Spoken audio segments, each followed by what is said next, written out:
Surga dan neraka itu sebetulnya diciptakan manusianya sendiri, bukan Tuhan. Itu loh. Jadi ya memangnya penjajah itulah. Nggak ada penjajah itu baik. Kalau ada penjajah baik itu karena yang dijajah mau diatur. Karena saya sering mengantar sekolah ini. Loh, jati diri kita ini bangsa Indonesia itu padahal sekolah negeri. Sekolah negeri kita ini dasarnya Pancasila. Pagi-pagi yang disetel itu kaset budaya agama, bukan budaya Indonesia. Nah ini sudah kesalahan besar ini. Bangsa sedunia. Ini. Apalagi yang anak-anak. Pernah ada itu aparat pemerintah itu mengucapkan Pancasila aja salah. Kalau manusia nggak mempan dipengaruhi harta, digoda dari tahta. Tahta itu kekuasaan. Harta dan tahta tidak mampu. Dipengaruhi oleh cinta. Nah, cinta ini ada beberapa versi. Ada cinta harta, ada cinta kasih, ada cinta asmara. Nah, cinta asmara itu paling berat itu. Contohnya sudah banyak. Banyak raja-raja, panglima-panglima gugur karena asmara. Ini. Makanya jangan terlalu mudah lah kita berhubungan dan berhadapan manusia berlawanan jenis. Iya, manusia tetap membutuhkan, tapi jangan asal-asalan. Kalau pria ya pasti mencintai wanita, wanita juga mencintai pria. Nah ini, budaya-budaya yang sudah diwariskan leluhur kita, ajaran cinta kasih, nah, disalahgunakan dengan penjajah, diputar balikkan. Kalau kamu nggak ngikuti cara saya, besok nek mati dimasukkan neraka. Yang masukkan siapa? Surga dan neraka itu sebetulnya diciptakan manusianya sendiri, bukan Tuhan. Itu loh. Jadi ya memangnya penjajah itulah. Nggak ada penjajah itu baik. Kalau ada penjajah baik itu karena yang dijajah mau diatur. Karena apa? Supaya kita bisa ditaklukkan. Nah kalau gini terus sampai beratus-ratus tahun sampai sekarang. Kalau ini nggak dikembalikan, dikenalkan, diberikan kepada generasi-generasi kita, hancur negara ini. Karena Indonesia, khususnya Jawa, ini diincar semua bangsa, semua negara. Nah, Jawa ini penduduknya paling padat sedunia, Pulau Jawa yang paling padat. 1 Jawa, 2 Rusia, 3 Jepang, 4 Cina. Jepang itu negaranya kecil, tapi penduduknya padat. Tapi masih padat Indonesia. Paling padat di pulau, bukan negara, tapi suatu pulau. Paling padat itu Jawa. Nah makanya generasi kita harus diberitahu. Oh gini caranya, gini caranya. Lah kesalahan ini, ya maaf, kesalahan ini mutlak di tangan pemerintah. Saya berani ngomong. Niku wau Bapak, bahwa sekarang kan manusia itu seolah-olah dia mati-matian mengejar sesuatu yang nggak dibawa mati. Iya. Awalnya dari nggak punya, terus ngejar materi, terus hidupnya kemerungsung, terus donyo, terus. Nah, peran meditasi untuk kemudian mengurangi rasa kadonyan, mengejar harta, sehingga nggak lupa sama kesejatian itu gimana, Bobo? Ya, ini. Makanya kesadaran itu penting. Kesadaran itu penting. Manusia bisa sadar kalau diisi kesadaran. Sekarang ini dalam pendidikan banyak hanya pencitraan di dalam pendidikan.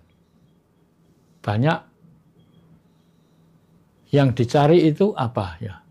Pencitraan, bukan yang sejati. Sampai lupa jati diri. Nah, di dalam meditasi itu untuk mengembalikan aura-aura yang positif.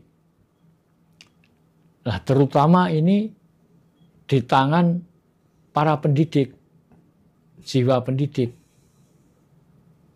Makanya tadi saya sudah mengatakan ini kesalahan mutlak karena apa tuh? Kita ini negara kaya, buminya subur makmur, kaya yang sebenarnya. Tapi situasinya kok begini. Karena apa? Ya salah didikan, salah arah. Padahal dulu kira-kira sekarang masih ada. Ada istilah Engarso sung tulodo. Ing madya mangun karso, tut wuri handayani. Nah, Engarso sung tulodo, yang di depan itu harus memberi pencerahan, memberi contoh. Misalnya pelajaran. Sekolah dulu zaman saya waktu kecil dan sekarang sudah jauh cara meminterkan murid itu. Kalau dulu zaman saya sekolah belum ada kertas, belum ada buku padahal. Yang ada sabak itu dengan grip. Sekarang diajarkan, setelah itu dihapus. 1 bulan diajarkan kembali, padahal itu langsung dihapus. Lalu masih ingat di benak pikiran. Nah, itu kehebatannya orang dulu. Sekarang ini pelajaran ditulis di buku kertas, tapi nggak sempat dipelajari di rumah. Dan ingatan tajam orang dulu. Yang sekarang yang diingat gimana ya caranya kondang. Yang penting dapat rapot yang baik, nilai yang baik. Nah, penilaian nilai ajaran sekolah ya gitu. Yang saya bedakan gini. Kalau dulu pengajar, guru, itu misalnya apa pelajarannya? Diberi kuncinya dulu, diajari. Setelah itu berapa bulan ada ajaran ulangan. Ingat enggak? Oh, ternyata ingat. Nah, ini yang namanya ngajar. Kadang-kadang sekarang enggak. Dikasih soal tanpa dijelaskan. Disuruh mencari dulu karena disuruh mencari sendiri karena sudah bisa baca. Nah, baca ya yang dibaca, yang bisa dibaca. Kadang-kadang ini yang penting menanamkan kecerdasan anak ini.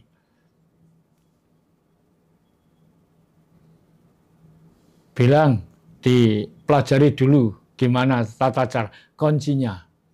Setelah itu berapa bulan nanti baru diajarkan kembali. Ini. Oh, berarti ini cerdas ini, masih ingat. Dulu kan gitu. Belum ada buku, tapi yang ada sabak ini tentang pelajaran. Nah, pelajaran apa saja. Nah, sekarang generasi kita harus dipelajari tentang jati diri. Kalau kita misalkan bilang jadi 4 dunia itu dibelah jadi 4. Kita ini manusia. Manusia apa? Orang Jawa. Jawa ya ada jati dirinya sendiri. Selaku orang Jawa. Nah, suatu bangsa, kita punya jati diri lagi. Kalau orang Jawa, katanya ada tuntunan yang namanya Caraka Jawa. Caraka Jawa itu sebetulnya dulu nggak boleh ditulis.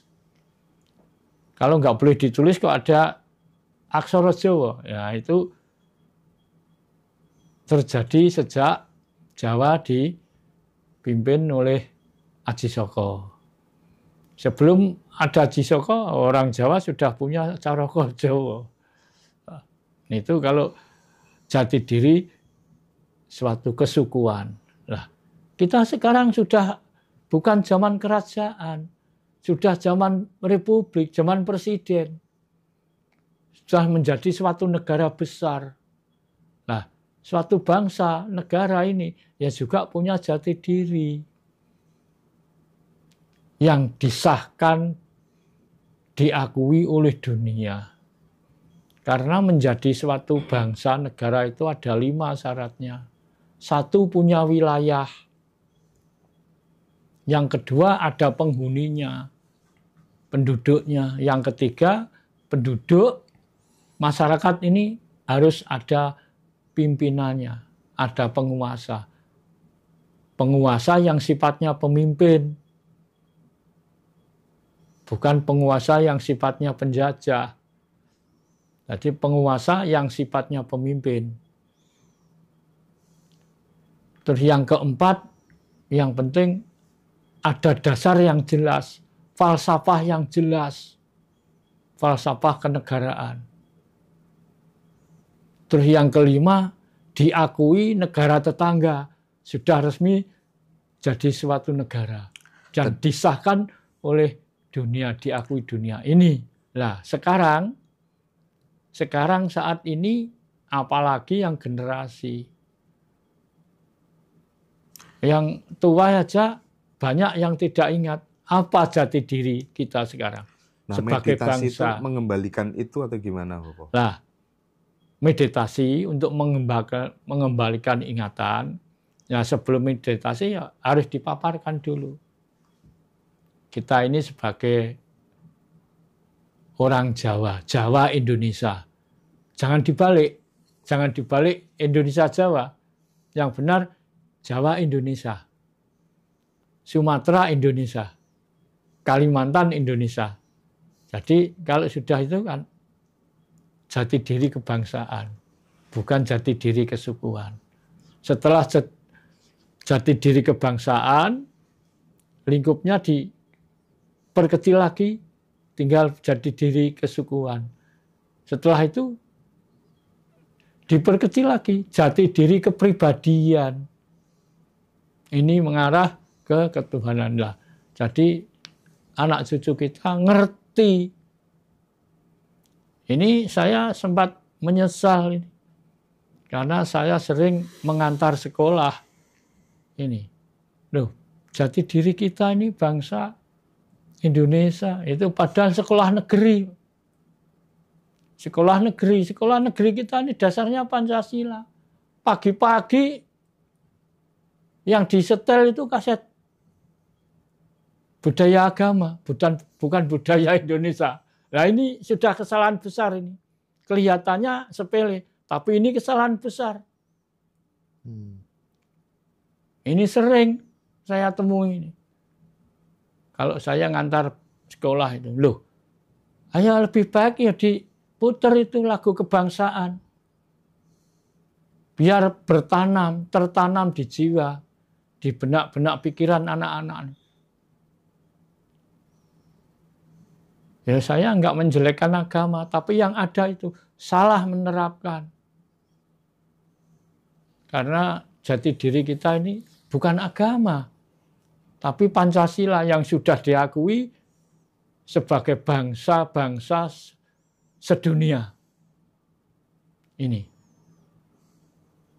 Apalagi yang anak-anak, pernah ada itu aparat pemerintah itu Mengucapkan Pancasila aja salah kok.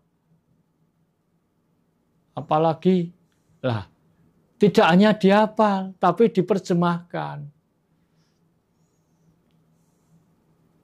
Diterjemahkan. Nah, Terus niku wau Bapak.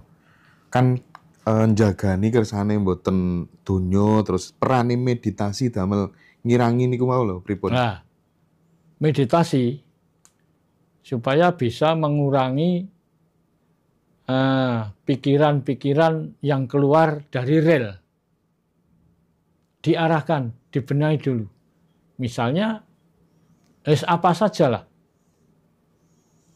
Diarahkan, diisi. Nah, mari kita belajar meditasi. Misalnya kalau belum dewasa, anak-anak, ya disuruh diam aja karena belum waktunya. Kalau di penghayat kan sudah ada tataran harus pakai kunci ini. Anak-anak